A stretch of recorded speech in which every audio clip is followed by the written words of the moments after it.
Assalamualaikum warahmatullahi wabarakatuh. Halo semuanya, selamat datang di channel ini. Pada video kali ini kita akan membahas materi penting dalam mata kuliah studi kelayakan bisnis Islam, yaitu analisis SWOT. Pembahasan ini disusun sebagai bagian dari tugas perkuliahan yang diampu oleh Ibu Emi Widyastuti MA.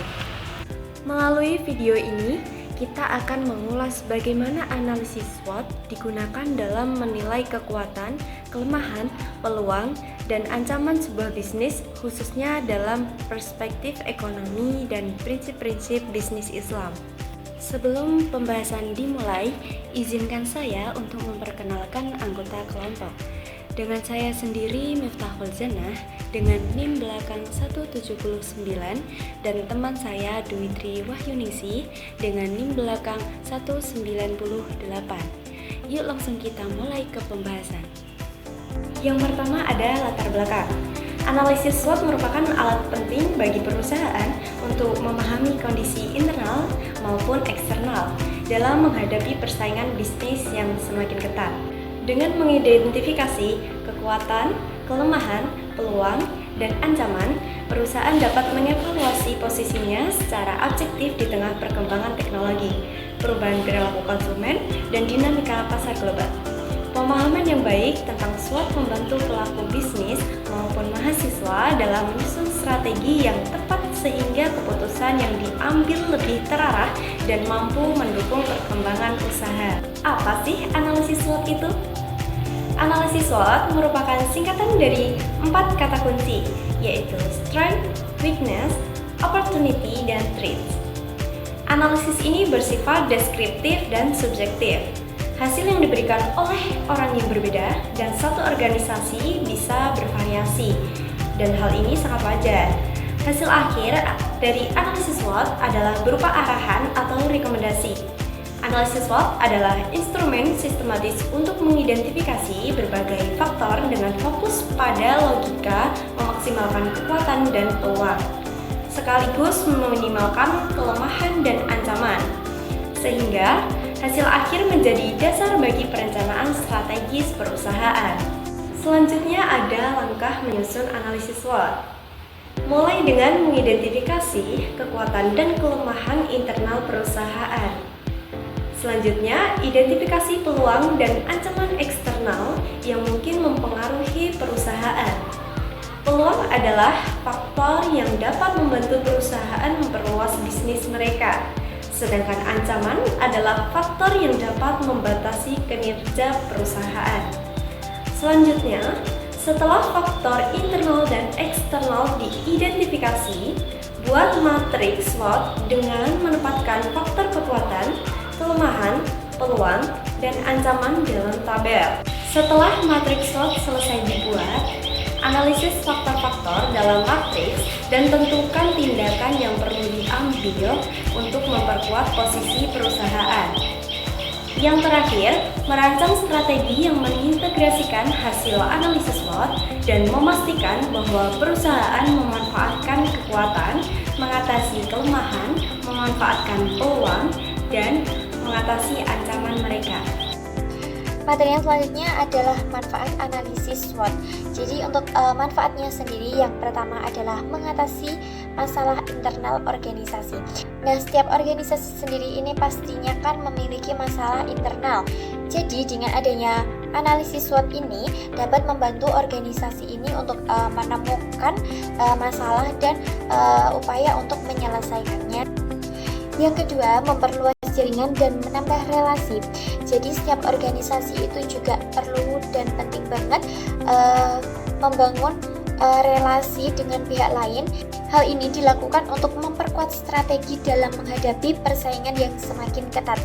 Dengan dilakukannya analisis SWOT ini untuk membantu organisasi ini membangun relasi dengan pihak lain. Yang ketiga, menghindari kerugian. Analisis SWOT dilakukan untuk mengetahui kelemahan dan ancaman agar dapat merumuskan strategi yang relevan dengan keadaan organisasi. Yang keempat, membuat inovasi dan mengembangkan organisasi. Ini seperti melakukan riset eksternal dalam melihat tren yang sedang berlangsung serta membuat inovasi baru agar tidak ketinggalan zaman. Kemudian yang kelima, analisa keuangan. Nah, kondisi keuangan yang stabil juga dapat berpengaruh terhadap jalannya kegiatan operasional serta membantu untuk mengembangkan strateginya. Kemudian selanjutnya, faktor yang mempengaruhi analisis SWOT serta strategi kombinasi analisis SWOT. Nah, untuk faktor yang mempengaruhi analisis SWOT ini terdapat faktor internal dan juga faktor eksternal. Untuk faktor internalnya sendiri itu yang pertama ada sumber daya fisik. Ini meliputi fasilitas, lokasi, dan peralatan. Kemudian sumber daya manusia ini meliputi karyawan, kemudian sukarelawan atau target pasar. Nah, kemudian sumber daya keuangan ini seperti pendanaan atau sumber pendapatan. Kemudian akses ke sumber daya ini seperti merek dagang, paten ataupun hak cipta. Nah, yang terakhir ada proses saat ini itu meliputi program karyawan atau sistem perangkat lunak. Kemudian untuk faktor eksternalnya ini meliputi demografi, kemudian ada tren ekonomi, ada tren pasar, pendanaan, kemudian hubungan antara distributor dan mitra, dan yang terakhir peraturan, politik, lingkungan maupun ekonomi. Nah, selanjutnya strategi kombinasi analisis SWOT itu ada 4. Yang pertama, strategi SO atau Strength Opportunity. Nah, strategi SO ini untuk memperoleh alternatif ofensif dengan menggunakan kekuatan internal untuk memanfaatkan peluang eksternal. Kemudian yang kedua, ada strategi WT atau Weakness Trade. Nah, strategi WT ini untuk memperoleh alternatif defensif dengan memanfaatkan kelemahan internal untuk mengurangi ancaman eksternal. Nah, yang ketiga, strategi ST atau Strength Trade. Melalui strategi ST ini, organisasi berusaha menghindari atau mengurangi dampak dari ancaman eksternal. Nah, strategi ST ini menggunakan kekuatan internal untuk mengurangi ancaman eksternal. Nah, yang keempat, strategi WO atau Weakness Opportunity. Strategi WO ini bertujuan untuk memperkecil kelemahan internal organisasi dengan memanfaatkan peluang eksternal yang mana terkadang organisasi ini menghadapi banyak kesulitan untuk memanfaatkan peluang karena adanya kelemahan dari internal. Selanjutnya, kesimpulan. Analisis SWOT adalah metode untuk melihat strength, weakness, opportunity, dan threats dalam sebuah bisnis.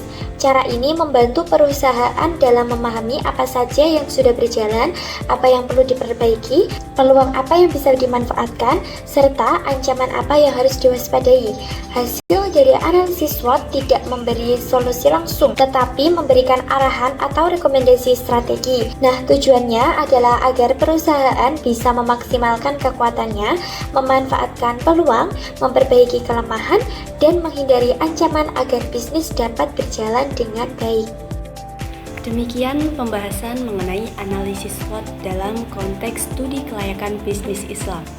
Semoga penjelasan ini dapat menambah pemahaman dan bermanfaat untuk kita semua. Terima kasih telah menonton.